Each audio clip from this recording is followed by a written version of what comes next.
Hey there, welcome back to another video. This time it is yet another vlog. I have another stack of DVDs and Blu-rays that I've picked up from various different places, and got some thoughts on some trailers I want to share. So let's get started. So I'm going to start off with some DVDs because I had to have a lot more Blu-rays this time around than DVDs. But I still got some, decent stuff on DVD, and a good price too. So I got Bone Hill Road. It's a low budget werewolf movie written directed by Todd Sheets.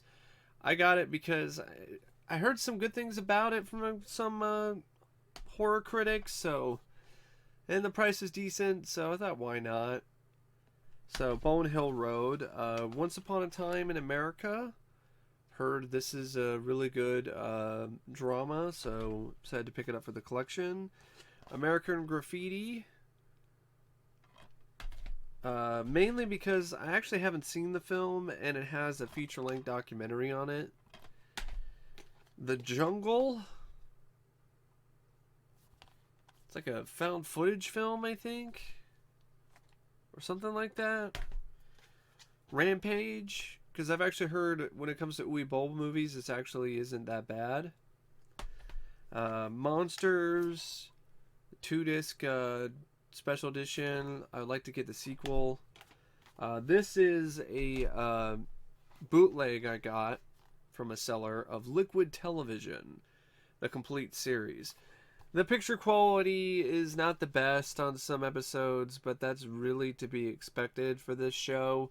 I really would have loved to have seen MTV's initial plan a few years ago, which was to actually air remastered episodes of the show, but that never really happened. Instead, they did another sort of version of Liquid Television that didn't last very long.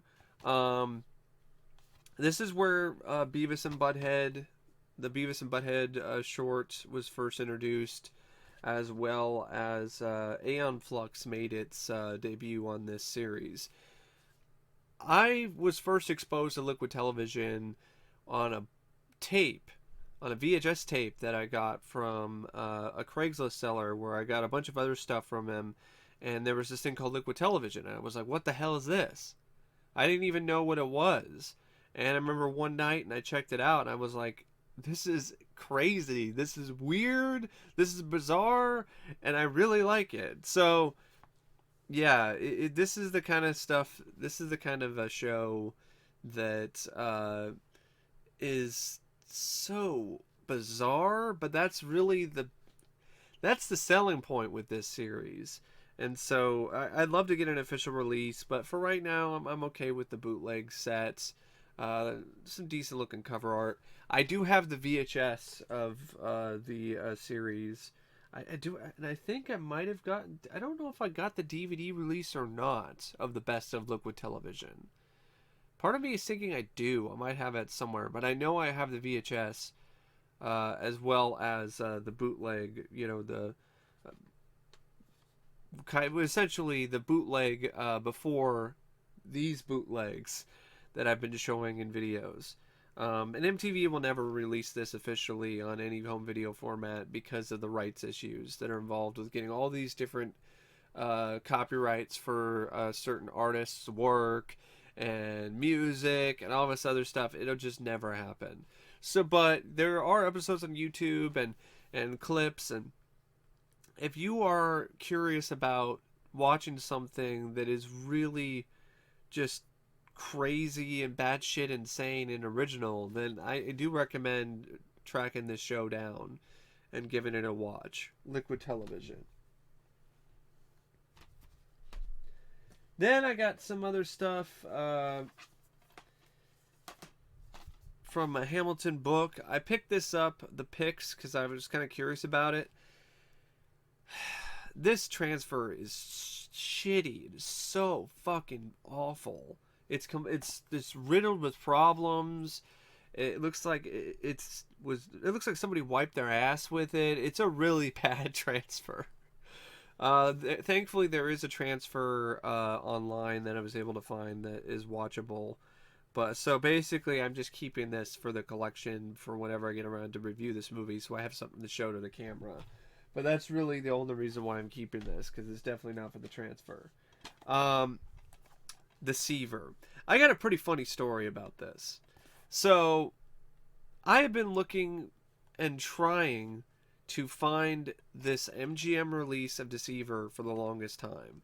Because for some dumb reason, there's another DVD release of this film by a company named Seville Home Video, and the picture quality is horrid, and it's one of those transfers that is not non-anamorphic. So it's one of those that on modern TVs is just completely unwatchable, and you have to try to like zoom things in, but even then it doesn't do any good. It's just a shitty DVD. And so I wanted to upgrade it because I had that DVD, because originally got Deceiver on DVD because I had it on VHS, and I was at a phase where I was just trying to upgrade stuff to DVD. And so I got the Seville Home Video one for cheap, and it was shit. And so then I went on Amazon and I saw a listing which had this cover art, and that's what I thought it was. Well, I get it in the mail, and it's another Seville Home Video release of Deceiver. So I got deceived by Deceiver. Like, I mean, you can't make this shit up. So I got deceived by Deceiver, and then I went to eBay and saw a listing, and it had multiple different photos with this particular artwork. So then I knew for sure it was this release, and that's why I have it. But man, it took me way too long and way too many copies to get Deceiver. I just find that funny. I was deceived by Deceiver. Got a couple bootleg DVDs, a couple titles. I got them as a trade. I traded some titles that I had lying around and some DVD-R jobs for these, and I think it's a fair trade. We have a bootleg of Murder by Phone. What's funny about this though is this is a bootleg I actually sent to this guy without the cover art. So this disc right here is the same disc I ripped for him, because I looked at the menu and I was like, I recognize that, and the reason why I recognize it is because I made it. So it cycled its way back to me with cover art, which I'm totally fine with until they get an official release. This really deserves to have an official release. Can some company release Murder by Phone, please? Another one that deserves it is Blue Monkey. And this is a release from Revoc Home Video. And what's pretty cool about Revoc Home Video, they're a bootleg production site, is apparently there's like trading cards that you get with some of the purchases. And these were in the case for Blue Monkey. And these are honestly really cool. So you got Blue Monkey trading card with the cover art. These are from Revoc Home Video. Something called Psy Warrior, the special combat unit that I've never heard of. Night of the Scarecrow. And then you have The Lamp, which is also known as The Outing, which is horrible, but the cover art's pretty cool. These are really awesome. Apparently this is like series 1. I would love to get a full set of these. Like, if anyone knows about getting a full set of these cards, please let me know, because I love these. These are really cool, because this is VHS cover art but as trading cards. It's a really cool idea. So yeah, so this is just a VHS rip, but it's a high quality VHS rip, and you got cover art. So yeah, sure, I thought it was a fair trade. These are a couple DVDs that I got from a seller on Facebook because I wanted to add them to my collection. You got Killer, Journal of Murder with James Woods, and then you got Basement Jack, which I reviewed I think years ago. I don't know if it's still up or not, But I remember watching this and not minding it. I actually liked the film. I don't think it's on Blu-ray. And I remember the actress, one of the actresses in this film, actually commenting on the video because I thought she did a good job. And she was very appreciative of that. So I'm glad to have this for my collection finally, because it honestly surprised me when I saw it last. So I would love to revisit this, with better lighting, with a better video camera, with better audio, and the whole 9 yards. So then I got Street Sharks, the complete series. I got it as a part of a lot, pick and choose thing on a Facebook group. And it was a really good deal. And it was cheaper than I would have gotten off Amazon, although you can still get it really cheap because this is like a Mill Creek Entertainment release where they put stuff in paper sleeves. But, I was okay. I'm okay with that. I haven't seen this show in years, but I used to have the toys, and I used to watch the show, so yeah, I've always wanted to get Street Sharks for the animation collection. This was actually sent to me for free with another lot that I got, and you know what? I'll take it. I'm not super big on these. I grew up watching these. I think there might be reviews of these up. They don't hold up that well, but I still have a little bit of a soft spot for bits and pieces of them, particularly the stunt work. And I'm totally fine with having the DVD. It was free. I'm not going to complain about free. So there's that. We have The Librarian, Return to King Solomon's Mines. I actually haven't seen these movies. I've heard they're actually a lot of fun, and I have the first one. And I think this is the second one. I think it might be the third one. I don't know for sure. And I know there's like a TV series that was like a spin-off of this, but I'm not gonna go that far. I just want the Librarian movies for right now. Freaks of Nature. I got this because it was $1 at the pawn shop. So I was like, sure. Why not? Another one I got at the pawn shop, Race the Sun. That, this cover art is so bad. The VHS was even worse because they tried to be like, oh, the word sunglasses, let's make them all shiny and reflective. This is like kind of similar to Cool Runnings, but with solar race cars. And Halle Berry and James Belushi. And a young Casey Affleck. No, that's not Zac Efron, that's Casey Affleck. Then I also got this for the collection, Resurrection with Christopher Lambert. I definitely wanted to get this for my collection. Remember seeing this on VHS and not minding it, and I only had it on VHS, so I wanted to pick up the DVD, and it was cheap, so it was a good deal. The rest of the DVDs is a lot that I won off eBay. And ultimately, I didn't pay that much for it because I ended up selling the other 2 volumes that I already had to a friend of mine, plus a couple other things. So I wound up getting an incredibly rare, out of print, extremely hard to find DVD set for like $30, which is really a great deal when you realize how rare this set is. So what am I talking about? I'm talking about Swamp Thing. So I got Swamp Thing the series. This is volume 1 by Shout Factory. I watched the pilot episode recently, and if this show is as a whole is as weird and as just insane as the first episode was, this honestly might be right at my alley.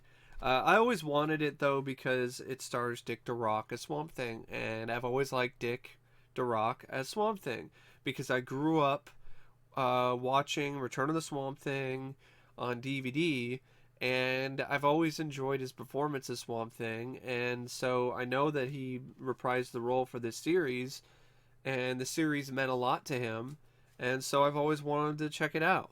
So this is volume 1 of Swamp Thing, the series, which has seasons 1 and 2. Then we have volume 2, which has the first half of season 3. And these ones are fairly easy to find. These are not that rare, and you can get them for pretty cheap, either on Amazon or eBay or elsewhere. Where we get into the incredibly rare, hard to find, once in a blue moon, might as well have been hiding it in the swamp type of Swamp Thing DVD. That's when you get to volume 3. And yes, this is not a bootleg. This is not fake. This is the legit, real deal. This is volume 3 of Swamp Thing the series, the last episodes of season 3 to complete the full series by Shout Factory.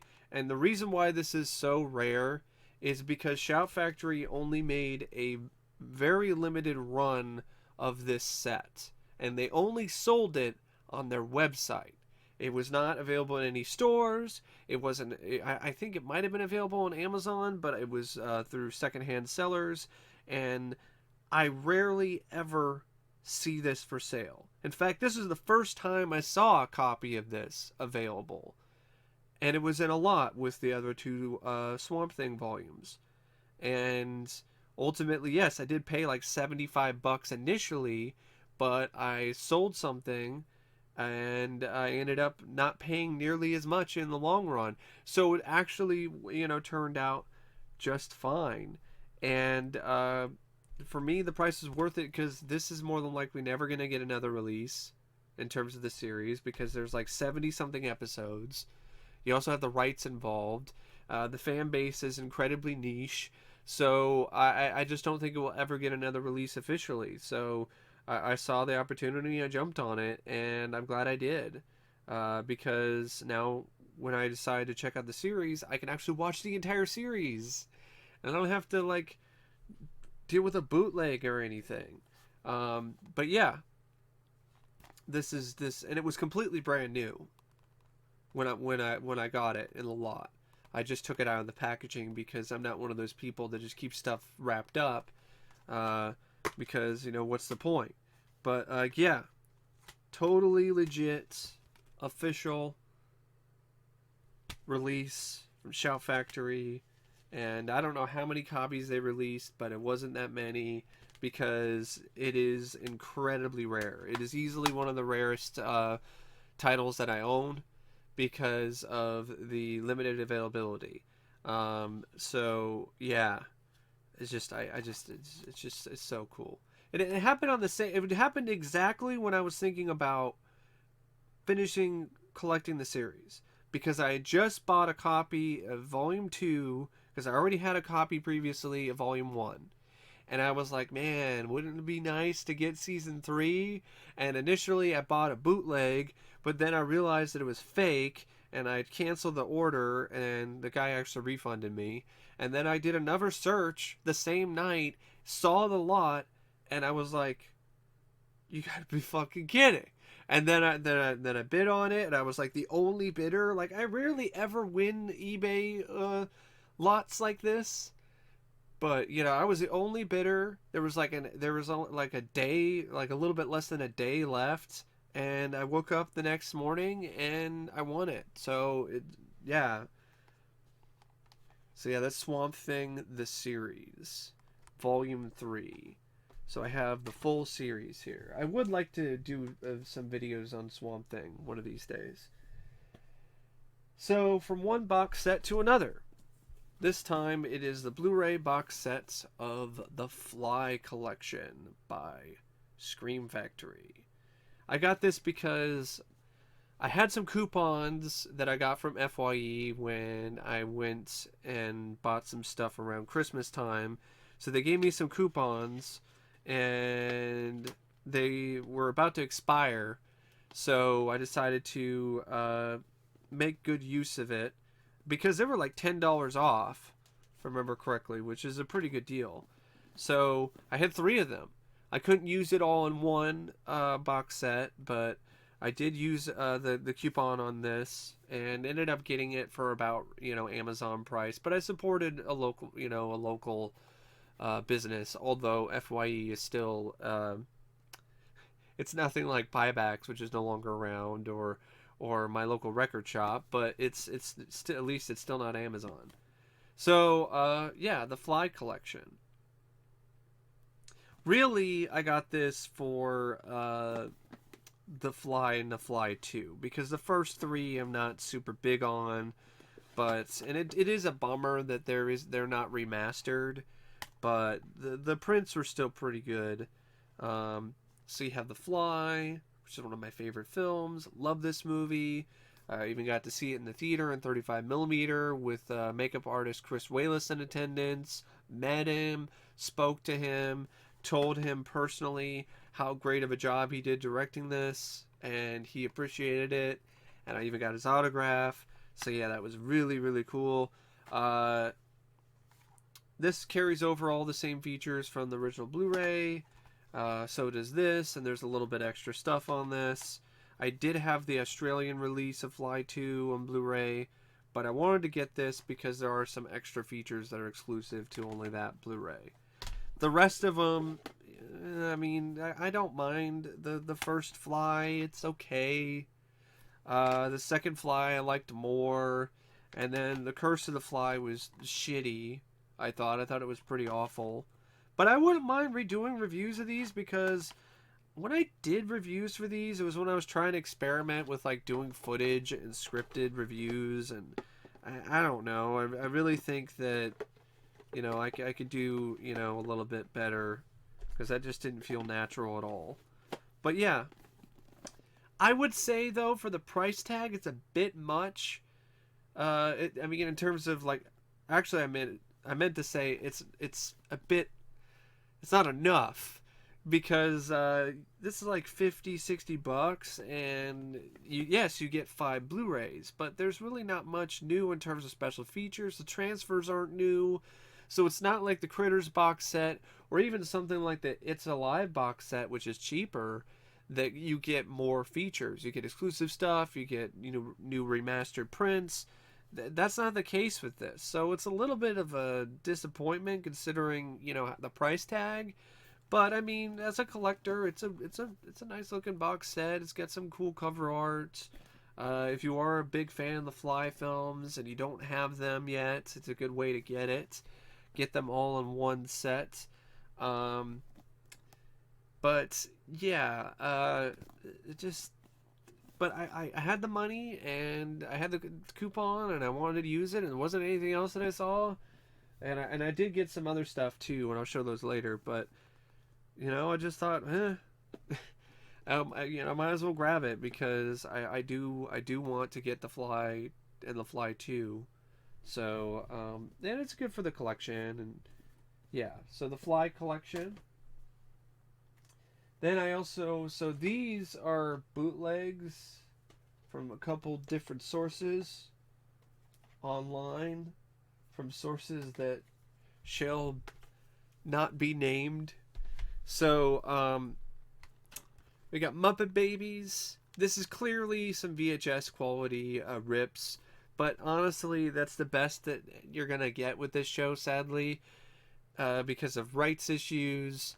But he was selling the set, and it was a decent price, and I decided to pick it up because I grew up watching Muppet Babies. I remember watching this show quite a bit when I was a kid, and I'd been wanting to revisit it for a while, but I could never really find a complete set, or the other quality sets that I would see. The quality would be so poor, so I decided to just go with this one, and the quality's not bad, but it's not anywhere near as good as this, which is HD versions of this show from I think like a Disney VOD thing or something before Disney Plus. Also got The Devils.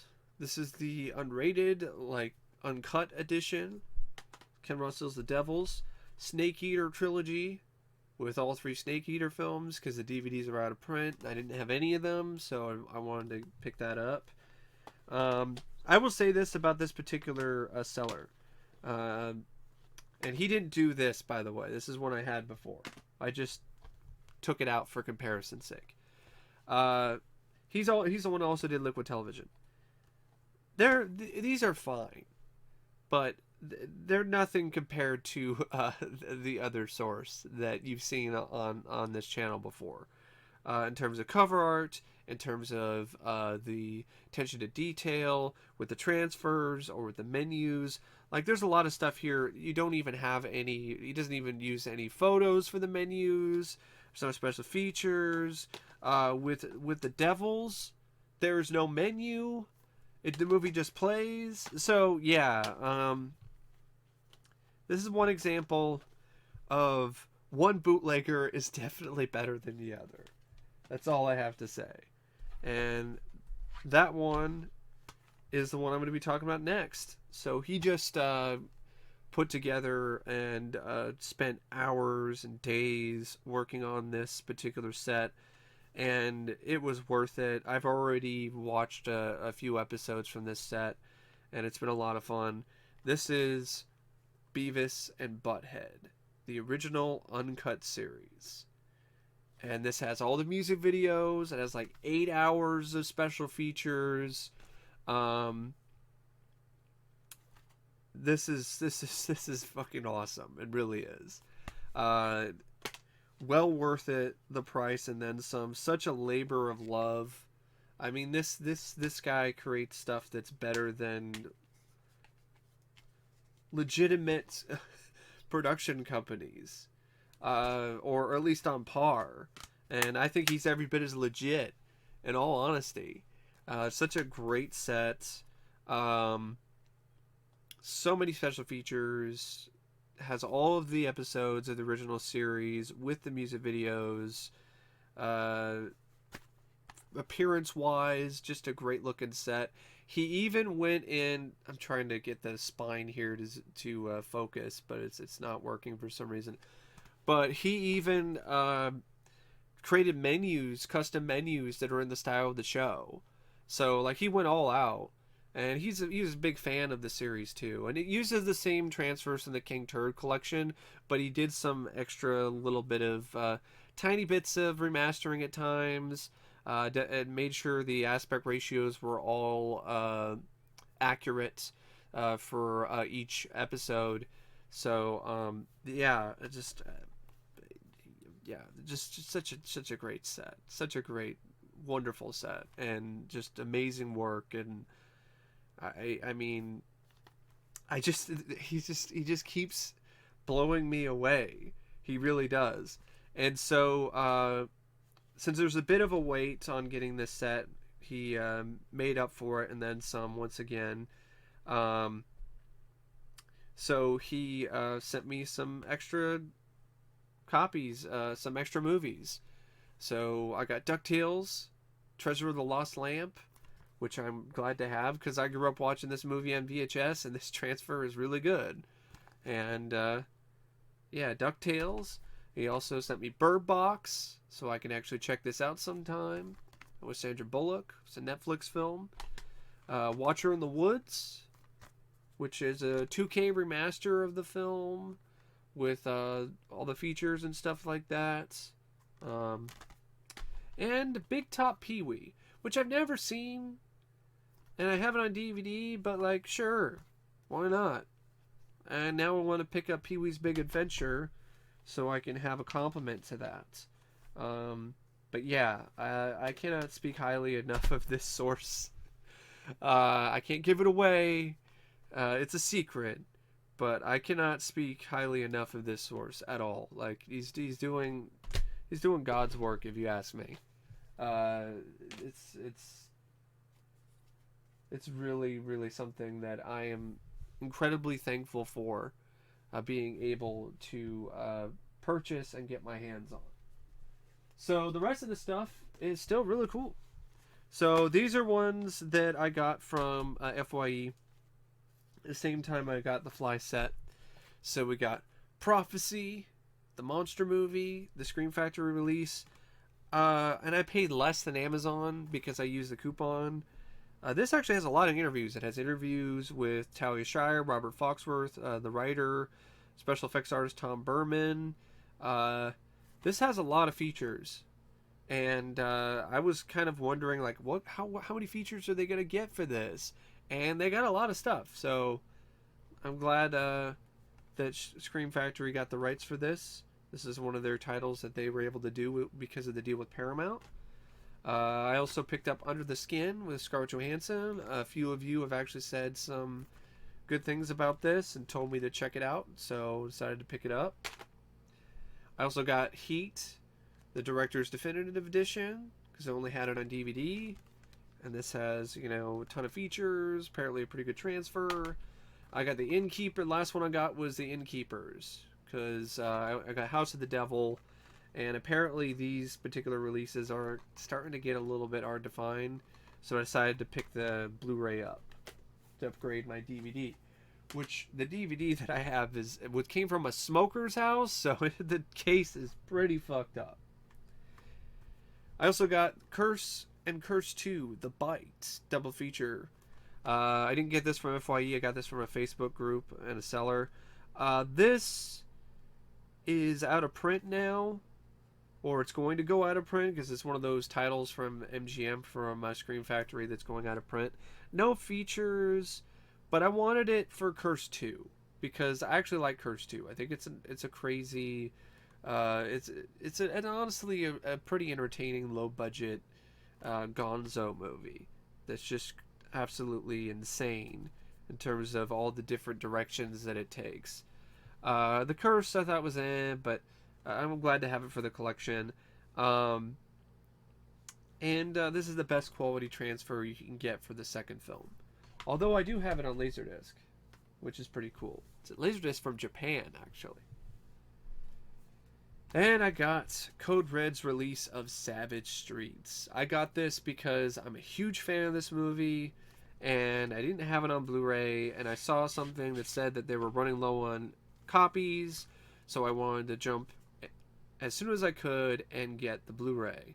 This is a really good transfer. There's a lot of time and effort put into, you know, really delivering when it comes to this remaster. It's an HD master for the Interpositive with additional color correction, which was done in 2019, so it's a new transfer. It's got the same interviews in the DVD and everything, and so yeah, I would say if you haven't got this yet and you're a fan of this movie, definitely get this Blu-ray while you can, and while you can still get it for, you know, a good price that isn't like paying an arm and a leg. Still got more Blu-rays. I'll get to the trailers. Mainly, most of this is just me showing stuff because the trailers, I don't have like a whole lot of things to say. But I got some things to say. We got Evil Speak. This is another title that was going to go out of print. And I think it's already is out of print, if I remember correctly. Or it's about to go out of print because of some deal with Code Red that's falling through. But anyway, I wanted to get this because I remember not being super big on this, but I wanted it for the collection. The price was good. It's got a new transfer for the time. It's got a bunch of interviews. You got Clint Howard's interviewed, Joseph Cortez, Haywood Nelson, Claude Earl Jones, Richard Mall, Don Stark. So it's got a lot of interviews, so that's a selling point. Plus, it's a good, you know, another thing to add to my 80s horror collection. So I got Fright Night. This is the Eureka release, which I believe is region free, by the way. And I got it because I have the Twilight Time release, but I heard that this is actually a better release because it has a 4K digital restoration of the film. And it's got some extra features that are only on this release. I know Sony's release has some extra stuff too, but I decided to go with this because I like Eureka. I think they do a good job. And it was cheaper. That was the other thing too. Now it does have a copy of You're So Cool Brewster, but without the Fright Night Part 2 stuff. Oh, and speaking of Fright Night Part 2, I got one more thing to show you. And I forgot to show this when I when I did my last update. Fright Night, Part 2, the Blu-ray. This is the digibook, which I already sent a friend of mine the DVD copy, but this is the Blu-ray from 84 Entertainment. And I got a good deal on this. I paid like half the price for what it normally goes for. And this is an official release, technically, but it's got a pretty good transfer. I would say it's got the best transfer that I've seen in the film. And this is the best possible quality you can get this film in right now. This is from Germany, I believe. I remember this is a limited edition, 84 Entertainment, and it's actually region free. Even though it says B and like region locked, it's not. I put it in my player and actually played, so it's region free, and I'm really glad to have this because I'm a pretty big fan of Fright Night 2 as well. This really does deserve an official release. It really would be nice to see it get an official release sometime. But those damn Menendez brothers is probably why it'll never happen. But yeah, Fright Night 2. The suckers are back. So I got Fright Night and Fright Night 2. I would like to revisit those someday down the road, because those reviews are old and I don't even know if they even exist anymore. We got Chernobyl. I already showed this in my review of the film. I mean, review of the series. Sorry, it's just... It looks like a movie. It really does. But there's Chernobyl. Body parts. So fucking pleased and happy that I am holding this in my hands. This is another thing that only happened because Scream Factory made a deal with Paramount, and they were able to get the rights to do body parts. So it has a commentary with the director, Eric Red. It's got the deleted scenes. It's got interviews with Eric, Paul Ben Victor, and the editor. Nothing with Jeff Fahey, which is disappointing. But it's still a Blu-ray of body parts, and it's an upgrade over the DVD. So, yeah, body parts. I've already reviewed the film on my channel, so if you want to hear my thoughts on it, just do a search in the search bar for body parts, and it should pop up. Then I got Equilibrium. I heard some decent things about this, so I decided to pick up the deep Blu-ray. It was pretty cheap. I also got this, which is about to go out of print. I got it for Men at Work, because I legitimately really like that movie. And I didn't have it on Blu-ray. The Hindenburg, with George C. Scott, to upgrade my DVD. Plus, the transfer is actually really gorgeous for this. The Editor, because it's cheap and like a tribute to Giallo horror, and I love that stuff. So, thought why not? And still got some more. We got The Hole with directed by Joe Dante. We got a couple Blu-rays from 101 Films, who are doing a release of Runaway on Blu-ray, which I have already pre-ordered. But they did Alien Nation, so I decided to pick that up. They had a little sale going on, so I decided to pick up Alien Nation, as well as Skyriders, which has a DVD release from Shout Factory, but not a Blu-ray. So Alien Nation and Skyriders. One thing about 101 Films is they are definitely region locked, so keep that in mind. They definitely are region locked, so you really have to have a region free player to be able to watch titles from 101 Films. Then we got the Beverly Hills Cop 3-movie collection from Paramount. Now this isn't the original box. This is actually the case for the UK release. The reason why I did that is because the original release, when it came in the mail on Amazon, it was just shipped in a bubble mailer, and the parts that keep the discs in, well, some of it was broken, so stuff was kind of just flopping around, and I didn't like that, so I decided to put it in this case. That being said, this is not a lie where it says all 3 films are newly remastered. They are, and they look great. This is the best any of these films have ever looked. Uh, it's a damn shame the second film still gets the shaft and doesn't have any features. It doesn't even have a trailer on this. In fact, it doesn't even port over the features from the DVD. The deleted scenes, the little interviews, no. Doesn't even do that for the third movie, but it has some extra stuff for the first film and a great looking transfer and ports over all the features from the previous DVDs for the first movie, but the second and third films don't have anything.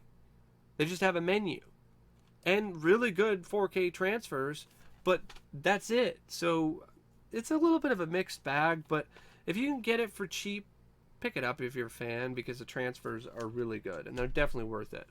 I mean, and I'm definitely planning on reviewing these 3 films fairly soon, actually. In fact, these are going to be the next reviews, are going to be the Beverly Hills Cop films. Because I watched all 3 of them again recently. So I got Pandorum, got it from the pawn shop because I didn't have it on Blu-ray. Only had it on DVD. Dead Calm, which I'm thinking I might already have on Blu-ray, but I don't know for sure, and it was really cheap. Scooby-Doo 1 and 2 for the collection. Then I got the Scream films, and these are all standalone releases because I'm a collector and I like to have them all separate instead of a box set. I have the box set that has the 2 documentaries on it, and I'm going to keep it for that, but it was like $15 for all 4 of these, which was a really good deal. So I got Scream, I got Scream 2, got Scream 3, and I got Scream 4. And yes, someday I do want to I definitely do want to review this series. I have not reviewed this series yet, and I would like to do that sometime. Not anytime soon, but maybe when we get further through the year. And we're almost through the stack here. So the next stack here I got is another good deal from another Facebook seller. I really struck gold at this with this particular group of sales. Like, I paid very reasonable prices for these. So I got Dawn of the Dead, the Dawn of the Dead remake, the collector's edition from Scream Factory. And I decided to pick that up because I didn't have it and only had it on Blu-ray. I mean, I only had it on DVD. I didn't even have it on Blu-ray. I just had the DVD. Then I got From a Whisper to a Scream. And yeah, I didn't care for the movie, but there's a feature-length documentary on this, and I saw a trailer for it and it looked interesting. So I wanted this for the features.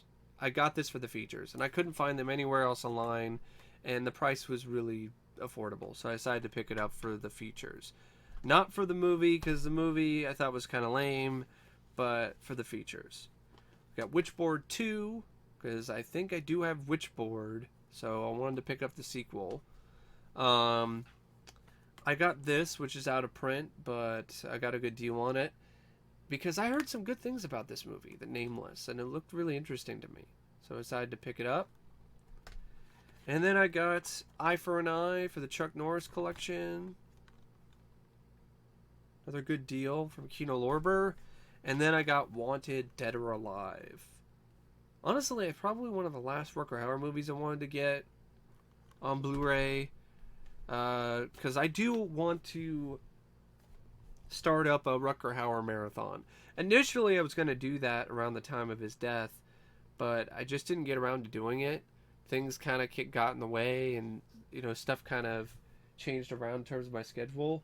But I definitely want to do that sometime in 2020. Honor Rutger Hauer with a marathon of Rutger Hauer movies. And then here we have the last stack. So we have Day of the Dead, the Scream Factory Collector's Edition, which I got for really cheap. So it was a really good deal. I only had it on DVD. And I got the 1990 Captain America. And I decided to get it because it was cheap. And I do remember not minding this movie for what it is. It's a guilty pleasure. I grew up watching this too on VHS. Also, it's a little bit of research because let's just say I will be going a little bit in depth on this and another film that the writer did called The Fun House in the near future. Just not saying exactly when, because it's going to take a little bit to get it together, but they'll just say it's happening.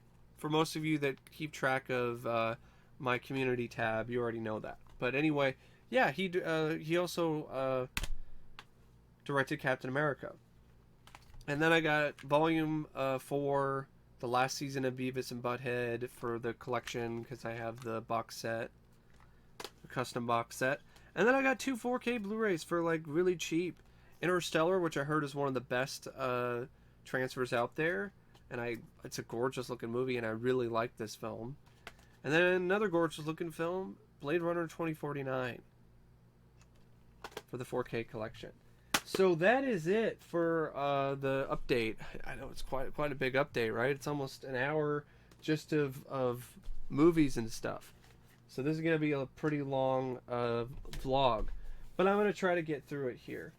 Because I only have a few more things to say. Plus my voice is already kind of starting to die. So anyway, in terms of trailers, there really isn't much in terms of the Super Bowl spots. There's a new Sonic the Hedgehog spot that was kind of funny with cameos by sports players and stuff like that, talking about Sonic and how fast he is. Saw the second trailer for Birds of Prey. I didn't like it as much as the first one, but I still want to see that movie. I know I've heard a lot of people say it's feminist and it's politics and blah blah blah and it sucks and so on and so forth. But I like the trailers, and I'm legitimately curious about the movie, so I'm going to go see the film. I might even see it next week. Yeah, and you might even see a review sometime. And speaking of stuff from 2020, films of 2020 that I wanted to see, I actually did see Bad Boys for Life, and I did enjoy it. I did enjoy the film, and that's the next series of reviews I'm going to do after Beverly Hills Cop. Because if you ask me, Axel Foley is the original bad boy. He's the first bad boy. And in terms of trailers, like, I guess, well, there's Morbius. Somebody asked me about what I thought about Morbius. That trailer really surprised me. I was not expecting much at all, and I really liked that trailer. I think Jared Leto is going to deliver a good performance. And what really blew me away about that trailer is the style of the cinematography, the direction. There's some really clever bits of editing at times. And I also, the plot did honestly interest me, and I like the anti-hero vibe. So yeah, it really sold me. And it was something that I really didn't have any hope for or any interest in before the trailer. And it really surprised me. So yeah, Morbius is an example of a trailer that I really liked. I also like the use of the classical music that they remixed in the trailer. I mean, in terms of superhero trailers, I liked it a lot more than the New Mutants or Black Widow. Any of the trailers that I've seen for Black Widow. So yeah, Quiet Place Part 2 trailer really didn't do anything for me. I don't think we need a sequel. And that's coming from someone who liked A Quiet Place quite a bit. Then, I want to, before I get to Fast and Furious 9, the Fast Saga, or whatever the hell the subtitle is, I want to mention Vivarium, a film with, I think is it Jesse Eisenberg? Is that who it is? And Imogen Poots. It's a trailer that for a movie I hadn't even heard of before, and I liked the trailer. It looked like a nice bit of black comedy, some aspects of the Twilight Zone thrown in. I liked the overall concept behind it. It was honestly fairly unique compared to most films that come out nowadays. So, yeah, I'm curious about that. It'll probably bomb, but I'll do my part to support it. I'll probably check that out in the theater sometime. Because I want to try to, in 2020, one of my New Year's resolutions is to not only upload a lot more content on this channel and do way more reviews, but also and other videos, but also give movies like Vivarium my money. If it's bad, so be it. But at least I'm supporting something unique or something fairly original versus another sequel, another reboot, another remake, or another comic book movie. So, now we get to Fast and Furious 9. To me, this franchise has jumped the shark. I think it already started to jump the shark with the film, the last sequel, before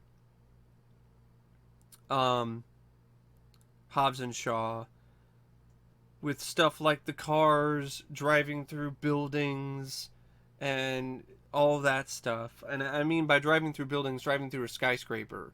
So it goes through one skyscraper and then goes through another skyscraper. That's really what was starting to jump the shark for me. And I didn't mind the last Fast and the Furious, but I didn't love it either. But I still was interested in that one because I did like the trailer for that. I didn't like the trailer for this. First off, it's way too long. 4 minutes? Trailers have no business being 4 minutes long in 2020. We're not talking about the 70s. We're not talking about the 70s anymore, okay? We're talking about 2020. They have no business being 4 minutes long. There's entire fight scenes, entire action sequences that were shown in the trailer. I hate John Cena as the villain because I think he's a horrible actor. He has no charisma. I don't buy him as a bad guy. I don't buy him as an actor, period. I'm tired of John Cena. I saw enough of him in a WWE ring just burying people with a shovel. I don't need to see more of John Cena on the big screen. All John Cena is honestly a shockingly lesser talented, buffed up Mark Wahlberg. That's what he is. He's a poor man's Mark Wahlberg on steroids. I haven't seen anything that he was in where I was like, wow, he was great. I really haven't. So, I mean, he was tolerable in Blockers, but he wasn't great or anything. Not enough that he should be one of the main leads in the next Fast and the Furious movie. And instead of Keanu Reeves as the main villain, we get Charlize Theron with a stupid-looking bowl cut and John Cena as Dom's long-lost brother. Like, at this point, this franchise is a cartoon. It's a fucking cartoon, and I didn't like the trailer because the action was the type of over-the-top action that was too over-the-top. It was to the point where it's like, give me a fucking break. Like, come on. And there is going to be a Fast and the Furious cartoon. So there's going to be a Fast and Furious animated series, so it makes perfectly sense that the new film's going to be as cartoon as possible. And I just John Cena, and it looks like there's not going to be any Jason Statham, except he probably is more than likely probably going to be it in some capacity. I mean, there was Hobbs and Shaw already, and then his mom shows up in the trailer. The Rock isn't in the trailer, but it's insinuated that he's going to have another rematch with Cena at one point,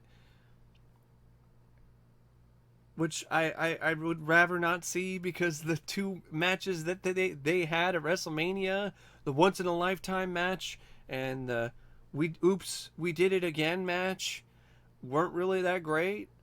So I'm not looking forward to the third installment of that clash. And and other stuff like Han, he's alive? Like, what the fuck is that? Like, if you could bring back Han from the dead, isn't that a little lame? Because I guess the only people that, stay dead is going to be Brian, because Brian can't come back because Paul Walker is no longer with us. And it's kind of lame too. Like, Paul Walker, Brian is dead, and they And throughout this series, they had a whole thing going on with Han not being alive and blah, blah, blah, and he's dead and so on and so forth. And then in this one, Han just mysteriously shows up and he's alive. Like, what the fuck is that? And why would you give that away in the trailer? Why would you give that away in the... If your plan in the next Fast and Furious movie was to do something like that, why the fuck would you give that away in the trailer?